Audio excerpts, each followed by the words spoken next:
Я обращаюсь к вам с просьбой о, я бы сказал, глубоком смысловом разборе, анализе, что есть сейчас, я бы сказал, повседневное, практическое церковное православие здесь, в Литве, в Украине и на примере Украины прежде всего. Почему? Потому что это повод для нашего разговора, один из, потому что в Литве, где мы находимся, действует в полной мере, совершенно открыто и полнорастающе действует Русская Православная Церковь Московского Патриархата. Она здесь называется Веленской епархией. Ну, это подразделение РПЦ-МП. И для меня вопрос и обращение к вам из-за современного опыта Украины. Может ли церковь в принципе быть, мы говорим сейчас о православной церкви, одновременно и московской, и украинской, примеряя это на нас здесь, в Литве, и московской, и литовской? Может ли церковь быть одновременно и на стороне страны-агрессора, и на стороне страны-жертвы? Абсурдно, казалось бы, изначально, но оно так, по-моему, и есть. И в конечном счете, может ли церковь быть гибридной, я бы сказал, такой социально-политической технологией, машиной? Как, на мой взгляд, сейчас РПЦ-МП и являет себя? Спасибо за вопрос. Действительно очень актуальный и очень непростой. Почему? Потому что вообще по природе своей церковь не должна быть ни московской, ни украинской, ни греческой. Церковь должна быть христовой, как она прописана в Евангелии. Но, к сожалению, в человеческой жизни вот получается так, как получается, и мы не можем уйти от этих внешних человеческих форм, которые в обществе присутствуют и здесь, и исторически это в истории православия за более чем тысячелетнюю период существования вот именно самой православной церкви вне границ, например, Византийской империи, да, мы видим, что это становится невозможным. В идеале, конечно же, церковь вообще не должна быть на стороне никакого конфликта, и она бы могла бы теоретически такой быть, чтобы стоять над конфликтом, как это было когда-то, когда здесь присутствовал в землях Киевской Руси, например, Константинопольский патриархат, и он часто стоял над конфликтом между там князьями, между княжествами и пытался их примирять как-то. Но это очень редкие примеры в истории, и на сегодняшний день мы видим, что Московский патриархат – это структура, система, которая очень тесно сплелась с государственным аппаратом Российской Федерации, если сказать откровенно, с конкретным чекистским путинским режимом, с спецслужбами Российской Федерации. Процесс этот начался не сегодня, не вчера, этот процесс уже имеет почти столетнюю историю. Вот. Это что касается советского периода. Вот. И поэтому, к сожалению, в этой ситуации структуры Московского патриархата, и в том числе в Украине, они не могут проявить себя так, чтобы быть полностью на стороне украинского государства, да, во время войны, например. Попытка некоторых представителей как бы какой-то нейтралитет держать тоже невозможно, потому что когда идет разграничение по линии фронта, то ты должен принять какую-то сторону. Либо ты на стороне агрессора, либо ты на стороне того, кто обороняется. Если ты выжидательную позицию какую-то занимаешь, ни нашим, ни вашим, это на самом деле лукавство, потому что на самом деле ты просто выжидаешь, чья сторона возьмет, кто победит. И это значит, тут тоже ничего общего с правдой нет. Вот. Поэтому, к сожалению, церковь могла бы быть нейтральной в этой всей ситуации и призывать всех к миру. И могла бы, наверное, сказать такое слово. В частности, Римо-католическая церковь пытается вот такую позицию занять в какой-то степени. Но Московский патриархат, он занял четкую линию на стороне путинского режима, на стороне войны. И не просто занял, а лично еще митрополитом, будучи калининградским, Кирилл Гундяев активно участвовал в разработках идеологии русского мира, которая, собственно, заложена в обоснование, в оправдание этой войны, и которая, собственно, закладывала еще 20 лет назад основы для подготовки этой войны. Вот. И он один из активных участников и, соответственно, один из, по сути, мы можем сказать, военных преступников.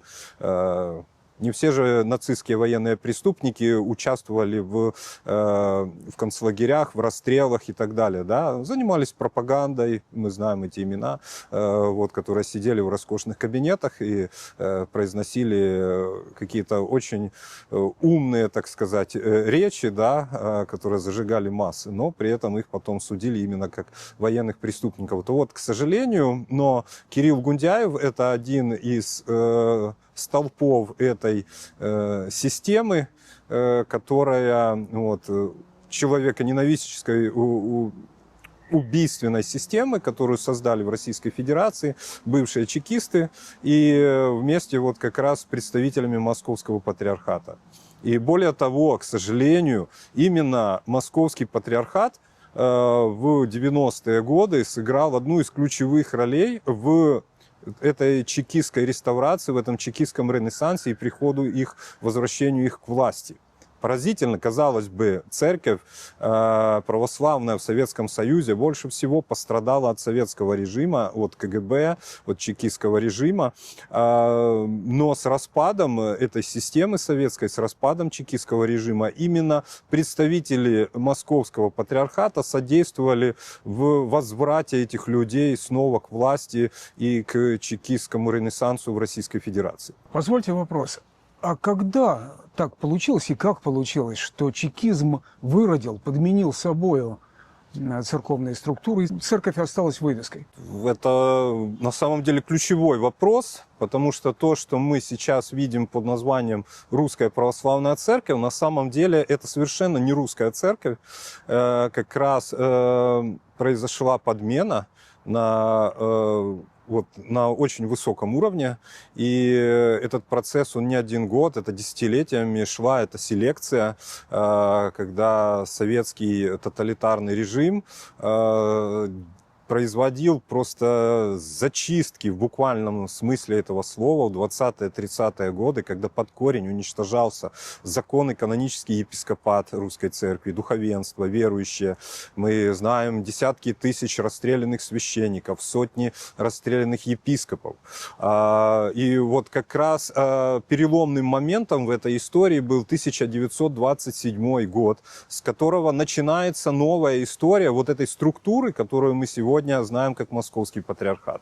Это такой был митрополит Нижегородский Сергий Строгородский, который был арестован вместе с другими архиереями Русской Церкви. И тогда как другие архиереи отказались давать подписку о сотрудничестве с АГПУ, этот человек дал подписку, стал тесно сотрудничать с ГПУ, его сразу же после этого выпустили на свободу. И в кабинетах Лубянки, в ГПУ, был сформирован новый состав Синода. Он назывался Временный Патриарший Синод, который никто не избирал, никакой собор, никакие патриархи его не назначали. Вот, митрополит Сергий под диктовку некоего Тучкова, который курировал религиозную деятельность в ГПУ, сформировал новый состав Синода из архиереев, которые дали такую же подписку о сотрудничестве с органами госбезопасности. И этот синод, так называемый, никем не уполномоченный, при помощи штыков ГПУ, НКВД, при помощи репрессий установил постепенно монополию церковной власти. Как это происходило? Началось движение, протестное движение внутри Русской Церкви, известное как движение непоминающих. Потом оно стало называться Катакомбная Церковь или Истинно Православная Церковь. И это громаднейшее массовое движение было по всему Советскому Союзу, во всех епархиях. Епископы, десятки епископов, тысячи священников отказывались признать созданный ГПУ Синод. И они заявляли протесты. И этот Синод Сергия Строгородского издал в 1927 году декларацию о лояльности к советской власти, в которой провозглашалось, что радости и горести советской власти являются радостями и горестями православной церкви. Для большинства епископата и духовенства это немыслимые вещи были. Когда разрушаются храмы, когда расстреливаются священники, когда объявляется борьба с Богом, когда заявляется, что Бога нет, и борьба с религией как таковой, вот, заявить, что радости и горести церкви и радости и горести этого тоталитарного богоборческого режима тождественны, это было равносильно предательству веры. И именно так восприняло огромнейшее количество выдающихся иерархов русской церкви. И всех их вызывали в НКВД, ложили на стол декларацию митрополита Сергия о лояльности к советской власти и говорили, один вопрос задавали. Вы признаете декларацию Сергия или нет? Если священник или епископ говорил, что нет, я отказываюсь ее признавать, его сразу же обвиняли в контрреволюционной деятельности, в антисоветской деятельности, и он подлежал аресту, ссылкам, и, как правило, их всех в большинстве случаев в 30-е годы расстреляли. Десятки епископов были расстреляны за отказ признать митрополита Сергия и его декларацию. Это происходила целенаправленная зачистка, селекция насильственным методом. И таким образом к 40-м годам на территории Советского Союза, если не брать те территории, которые были оккупированы в 1939 году, западная часть Украины, Белоруссии, вот Вильнюс, да, то вот к 40-м годам та часть Советского Союза, которая была вот начиная с 20-х годов в составе СССР, она на ее территории насчитывалась около 100 действующих приходов Московского патриархата. Представляете, это совсем микроструктура была в масштабах Советского Союза. И вот этой микроструктуре, состоящей из 100 приходов и всего лишь 3 митрополитов, Сталин в 1943 году дает карт-бланш взамен на полную лояльность, что будете обслуживать интересы политические и прочие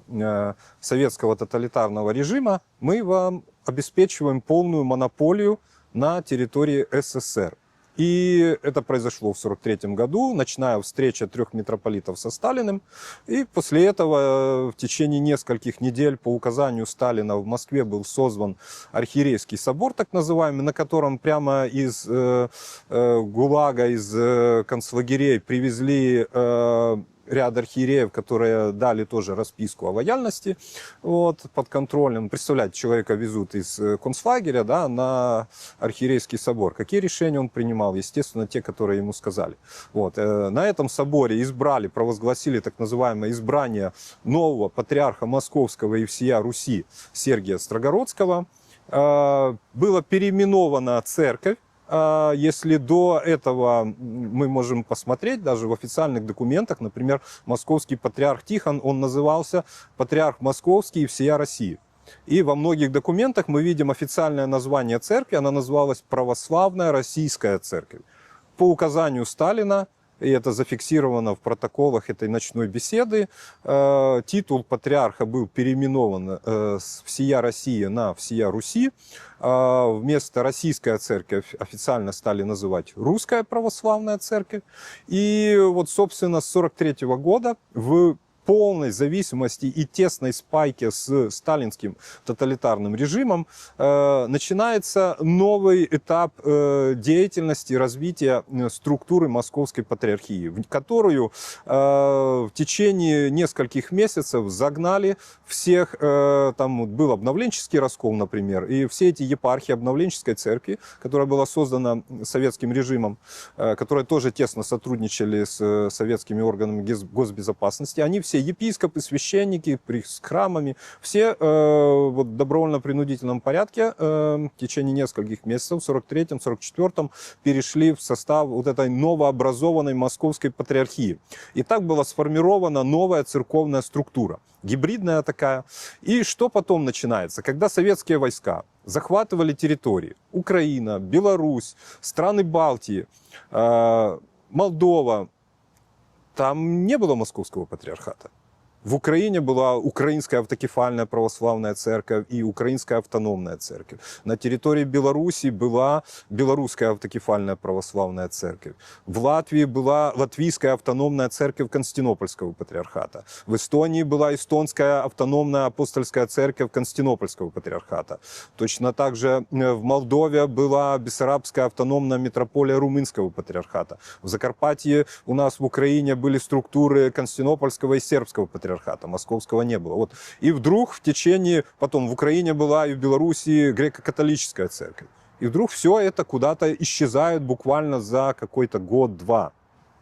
Куда они исчезают? Они исчезают в ГУЛАГе, они исчезают в концлагеря, они массово их просто снова зачищают, уничтожают, тех, кто отказались, а остальных насильно заставляют переходить в структуры Московского патриархата. Мы знаем, как была уничтожена Украинская греко-католическая церковь. Созвали подставной так называемый лжесобор в 1946 году во Львове. Собрали там группу священников, даже без епископов.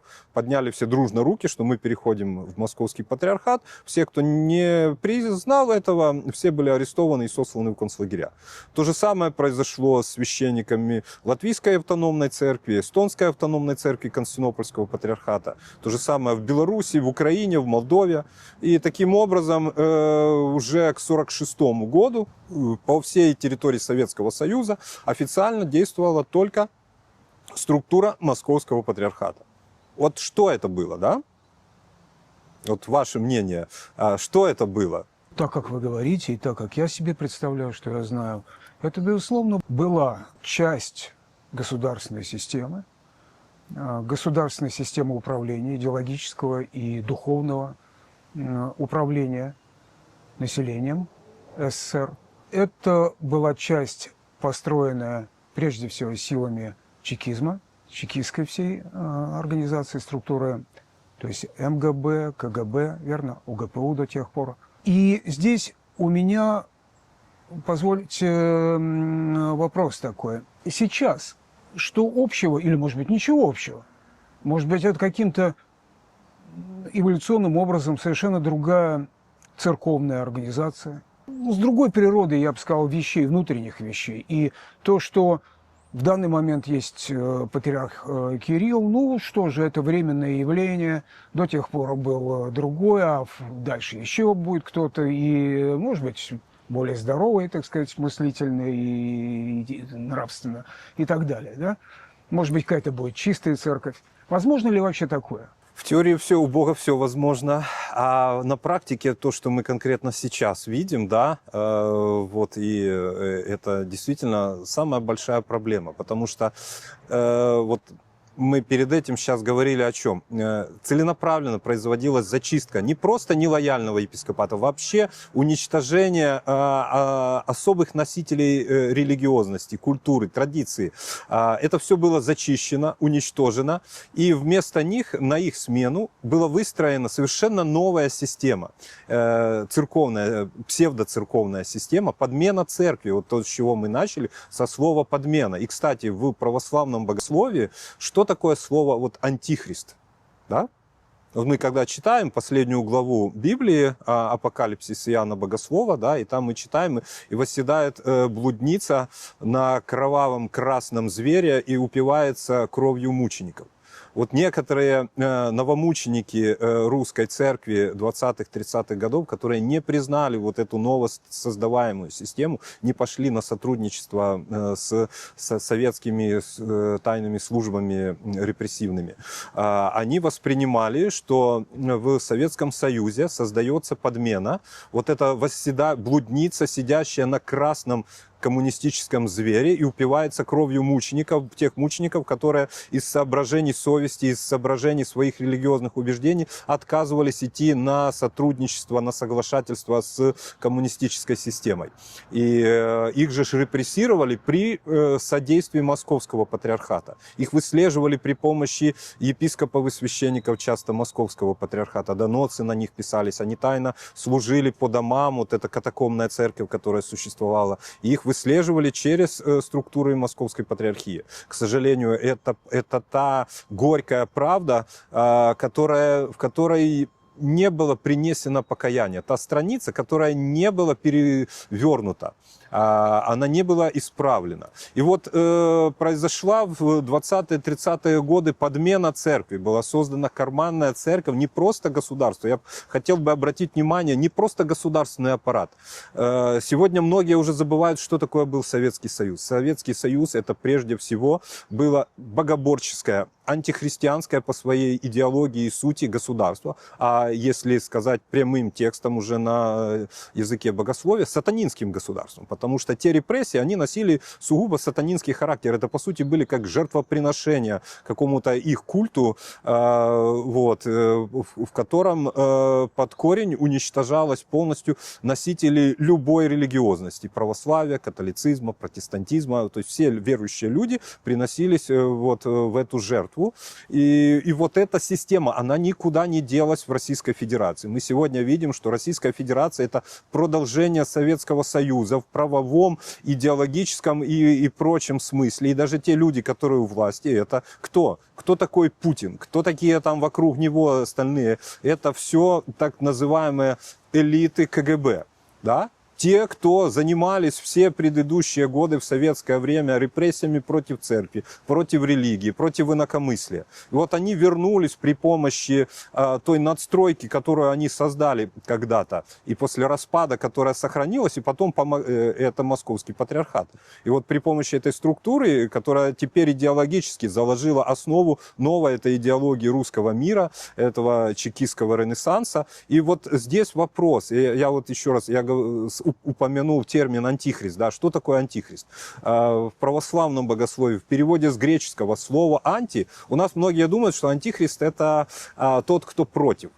И это да, это одна из трактовок слова «анти». Но в греческом языке одно слово может иметь несколько значений. Так вот, слово «анти» в греческом языке, одно из значений это вместо, подмена. То есть подмена Христа. Это антихристос, это антицерковь, то есть подмена церкви. Вот что произошло, к сожалению, под видом православия, в православных облачениях была создана совершенно новая структура, которая внешне сохраняет формы православия, но по своей сути она так или иначе остается связанной с богоборческой, антихристианской, сатанинской системой. И служа ей, она выполняет вот ту миссию, про которую в Апокалипсисе и сказано: блудница, восседающая на красном звере. А блудница это что? Это по толкованию многих отцов церкви, это и есть псевдоцерковь, та, которая вступила в блуд с дьяволом. Вот это и есть блудница. Вот. И вот мы на сегодняшний день, к сожалению, видим, что в лице Московского патриархата, сформированного в 1943 году по приказу Сталина, эта структура, эта система, она никуда не делась. К сожалению, не произошло покаяния, не произошло люстрации, не произошло смены какой-то элит. И те старые КГБисты в рясах, они делали все, чтобы сохранить свою власть, и чтобы вырастить новое поколение, которое придет к ним на смене. И мы видим сегодня это на примере Кирилла Гундяева и тех иерархов, которые вовсю полностью уже не так, как Сергий Строгородский, из страха перед репрессиями, а наоборот, добровольно, не как писал Сергий Строгородский, не за страх, а за совесть, исполняют функцию выстраивания вот этой Вавилонской башни, этого нового кровавого монстра в лице Российской Федерации, которая себя называет православным государством. Но перед этим мы уже говорили, это никакое не православное государство, это антиправославное, антихристианское, по сути сатанинское государство, которое пытается сейчас излечить, как некоторые старцы катакомные говорили, излечить раны зверя и вернуть себе эту силу, чтобы снова делать свое это кровавое дело. Мы сейчас пришли, как мне кажется, к тому, что ясно совершенно объяснили, ясно описали то, что само даже слово «церковь» есть вывеска, есть такой заслон, есть имитация. На самом деле это государственная организация контроля, управления, влияния, с тем смыслом, что сейчас определяется как, там определяется, именно в самой же этой самой организации, определяется как русский мир. Что такое русский мир? Как идеология, как сверхидея вот этой самой государственной организации, которая называет себя церковью, православной при этом еще к тому же церковью.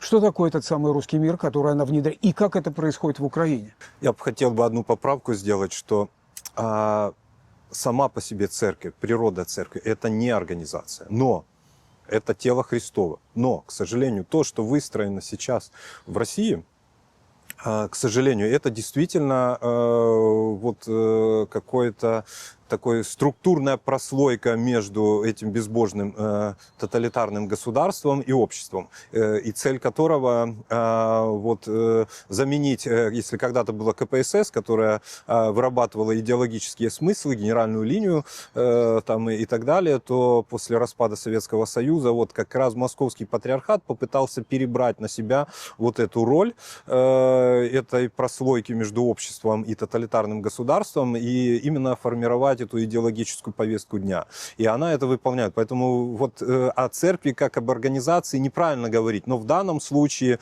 когда мы говорим о системе, структуре московской патриархии, то, к сожалению, именно это происходит, что это структура, иногда еще говорят контора, под видом церкви. И вот тут как раз, да, спасибо, вы коснулись этой важной очень темы, потому что именно в недрах московского патриархата, начиная с середины 90-х годов, как раз под личным кураторством тогда еще митрополита Калининградского Кирилла Гундяева началась разработка идеологии русского мира. Это была попытка после распада Советского Союза, когда у общества постсоветского не стало цементирующей, объединяющей идеологии. Нужно было найти ей замену. Вот вместо коммунистической идеологии целая группа там, с участием политтехнологов, церковных деятелей и там, политологов стали разрабатывать новую идеологию. Ее назвали русским миром. Это такой, знаете, гибрид, в котором попытались соединить, казалось бы, несоединимое. То есть там есть и портрет Сталина, и икона Николая II,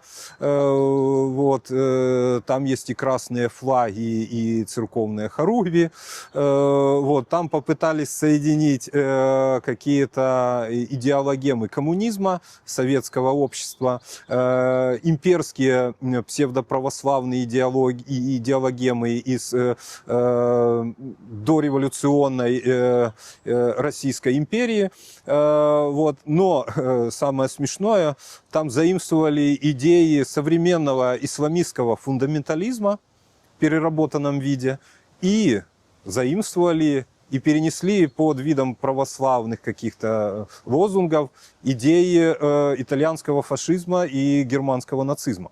То есть и так вот сейчас в России очень много кричат о борьбе с нацизмом, но на самом деле под видом вот этого русского мира внедрена идеология нацизма, по сути. То есть очень много использовано наработок, которые заимствовано идей, которые проповедовались в германском нацизме или в итальянском фашизме. Их, естественно, переработали, их поменяли термины, одели это все в православный, так скажем, камуфляж.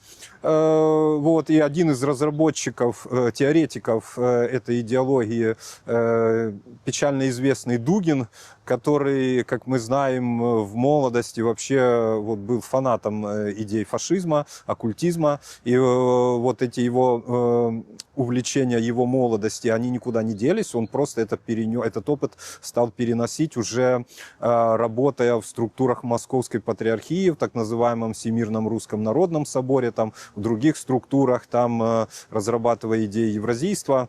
Это все переписывалось и преподносилось уже в, так так скажем, православном соусе, от чего очень легко стало ложиться многим православным фундаменталистам в России как бы вот эти идеи. Но в них заложены на самом деле, самое что печальное, это антихристианские корни и антихристианские идеи в основе, которые попытались прикрыть какой-то Святой Русью, там, какими-то там лозунгами о едином пространстве Святой Руси, которое никогда на самом деле не существовало, и так далее.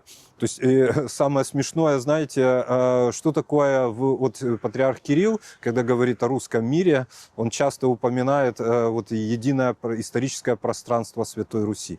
А что такое Святая Русь? Вот то, о чем он говорит, это, по сути, перенесенные на православную почву идеи исламистского фундаментализма, идея священного халифата.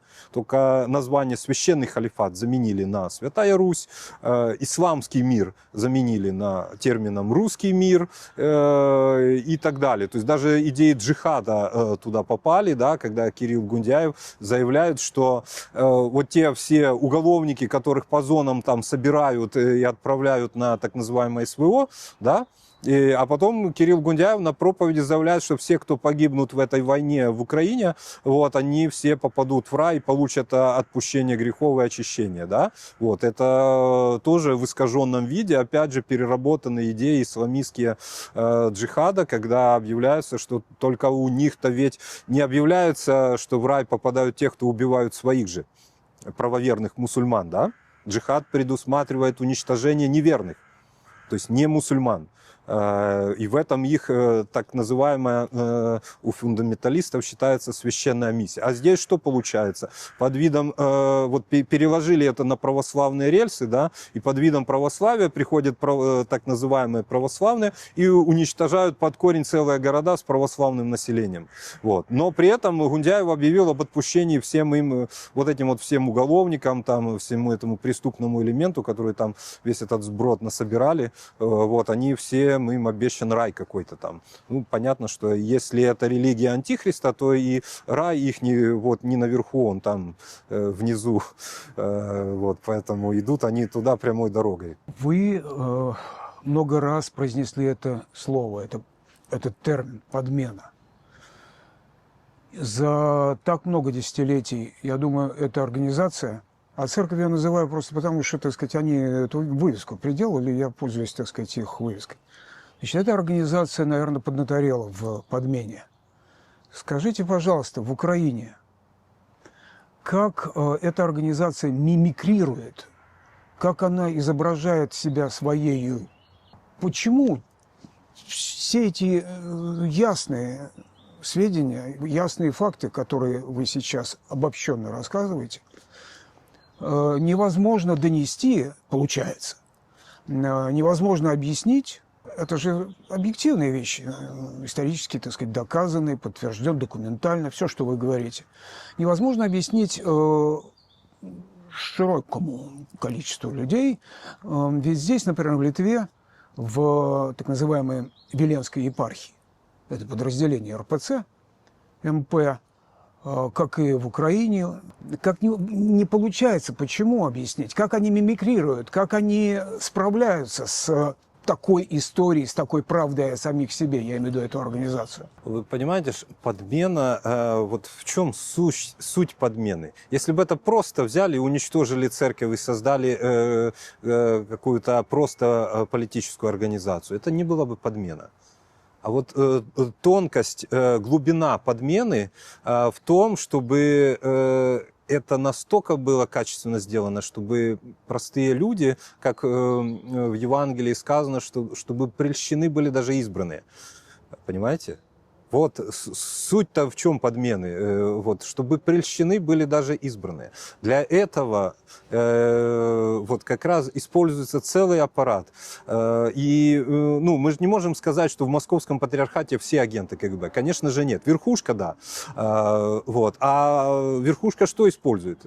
Так же, как и в КПСС когда-то. Ну, не все же там были плохие люди. Там огромная масса хороших людей была. Многие из них там во что-то верили или не верили, но но тем не менее.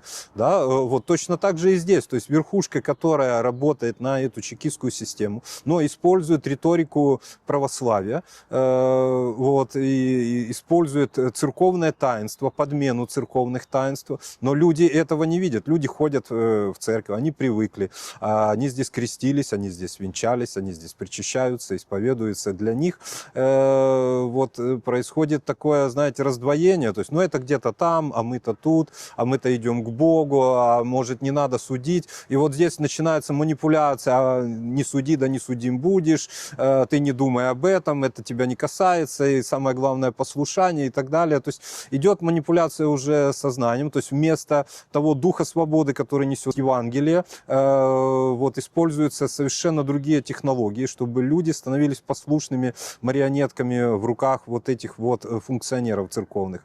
И, к сожалению, это работает.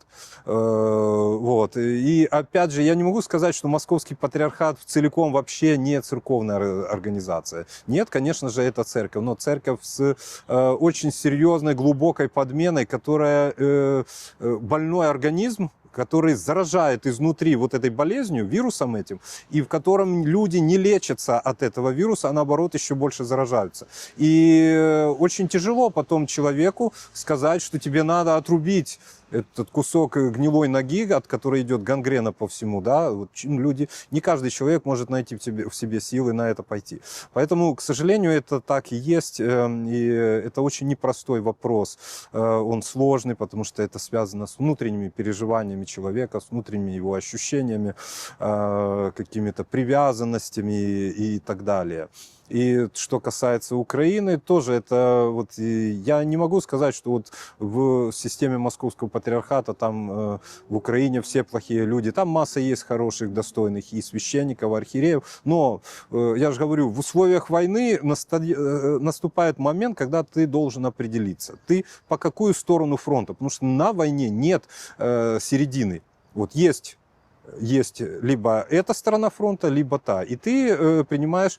Вот, и поскольку система Московской патриархии не заняла нейтральную позицию, она заняла четкую позицию вот, участия в этой войне, не просто ее поддержки, а содействия этой войне, оправдания этой войны и даже в какой-то степени идеологического инициирования этой войны, ну, то здесь выбора уже нет. Я бы сказал, это такой мотивирующий рупор Кремля. Конечно, да. И вот здесь уже у человека, если у него с совестью нет проблем, у него встает вопрос, как жить по Евангелию, как жить по правде. А если ты живешь по Евангелию, пытаешься, по крайней мере, стремиться по правде, следовать за Христом, да, то ты должен принять сторону правды. И в этой ситуации не может, мы же опять же обращаемся к Евангелию, что может быть общего между Христом и Велиаром, да, между Богом и дьяволом? Ну, не может быть золотой середины в этом вопросе. Это уже не христианство тогда. Вот. И тут однозначно, либо ты со Христом и с правдой, либо ты с дьяволом и с путинской этой системой. Здесь, казалось бы, все очень просто. Но для большинства людей, оказывается, к сожалению, этот выбор самый сложный. Потому что, опять же, вот эти подмены, которые вырабатывались на протяжении целых 100 лет, они очень качественно работают. И если человек эту подмену не замечал раньше и не замечает сейчас, или находит этому какое-то оправдание, потому что он боится выйти из зоны внутреннего комфорта. А очень часто для человека просто принять решение такое, это выйти из зоны внутреннего комфорта. Это намного даже сложнее, чем выйти из внешнего комфорта. Вот. И вот, ну вот, к сожалению, то есть тут, да, очень много моментов психологических, духовных.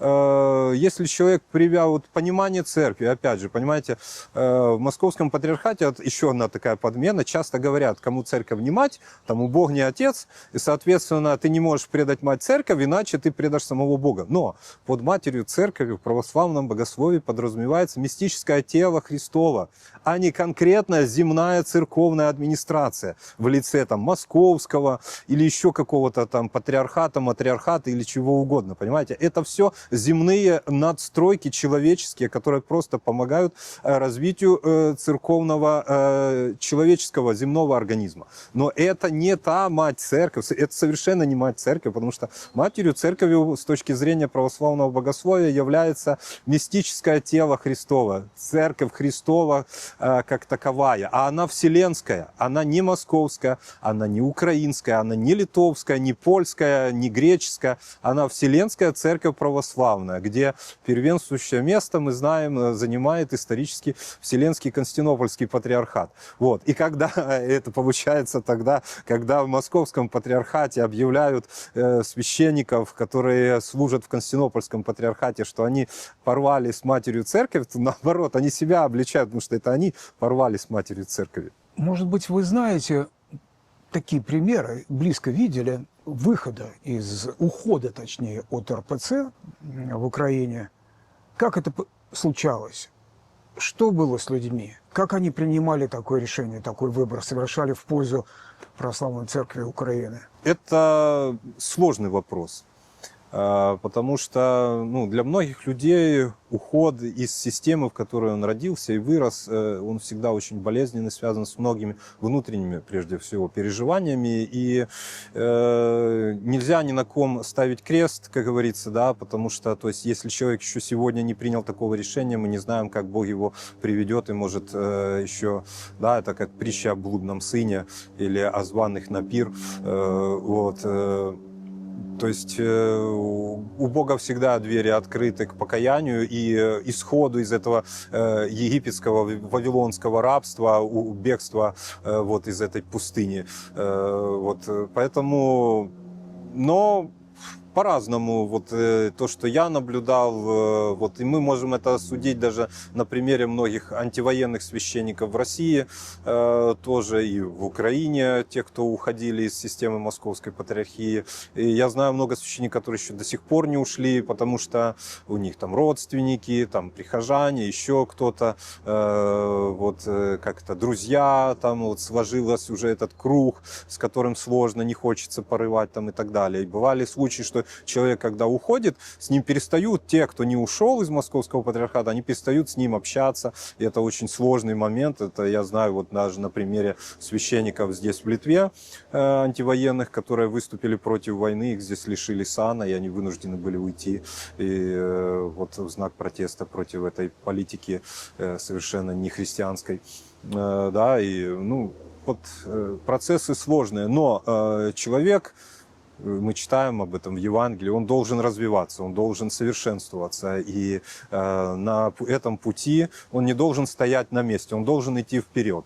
И его духовное развитие как личности, идущей к Богу, не должно спотыкаться об эти надстройки, которые созданы были там советской системой. Наоборот, от них нужно освобождаться и стремиться. Понятно, что на земле идеал церкви невозможно во всей полноте реализовать, потому что живые люди, они все с недостатками, и любой человеческий организм, в том числе церковный, он в внешней своей форме будет иметь массу недостатков. Но, по крайней мере, надо к этому стремиться и избавляться от этого багажа, извините, от мешка этого нечистот этих, которые поставили на пьедестал всем нам с советских времен и говорят, что вы должны это как образец благочестия, истины и праведности воспринимать, да? Как Кирилл Гундяев преподносит Сергия Строгородского, он хочет его канонизировать, преподносит, что сергианство — это идеал православия, да?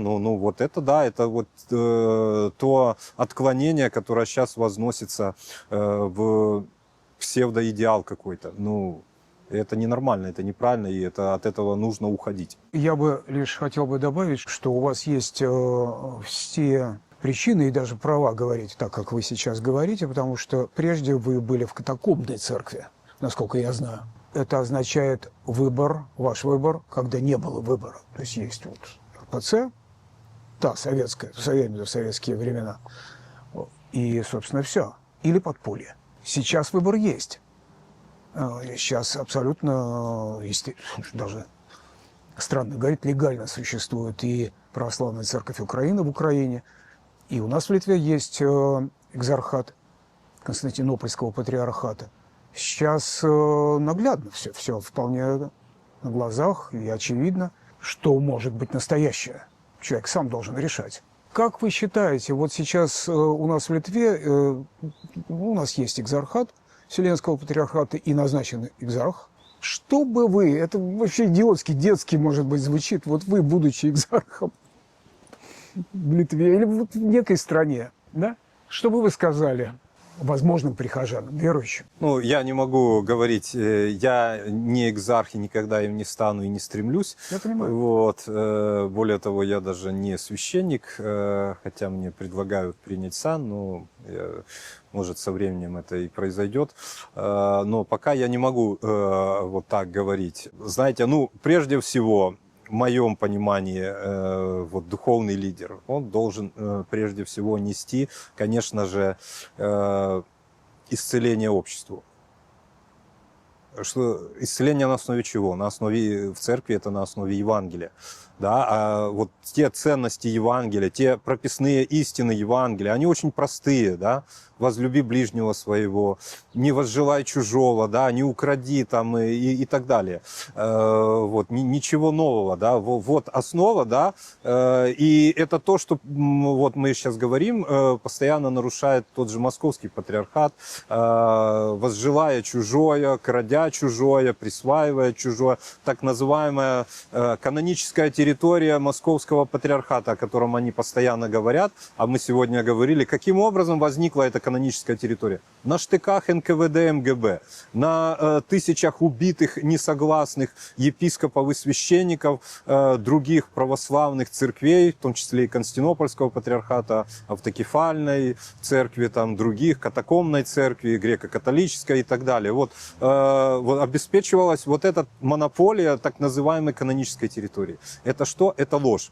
Это что? Это то, что было украдено, присвоено. Не убий, да, нарушена заповедь. Не укради, нарушена заповедь. Не солги, нарушена заповедь. Вот. То есть служение любого духовного лидера должно основываться не на лжи, не на нарушении заповеди, а наоборот на исполнении. Поэтому, а самая главная заповедь, как сказал Христос, новую заповедь даю вам, да любите друг друга. И потому все узнают, что вы ученики мои, потому что будете иметь любовь между собой. Это то, что несет подлинная Церковь Христова. Несмотря на все те проблемы, которые всегда у человека есть. Поэтому задача Церкви именно в этом. И будем надеяться, что вот как раз новый экзарх, а я как раз, как бы, насколько я знаю, владыку Панарета, лет 10 уже, он как раз человек вот такого уклада, который стремится нести мир, стремится нести любовь, евангельские истины проповедовать и служить Богу и людям вот таким способом. Поэтому я надеюсь, что как раз у вас в литовском экзархате в этом отношении будут очень много еще положительных каких-то моментов, опыта. Так что поздравляю с назначением нового экзарха. Спасибо. Спасибо вам.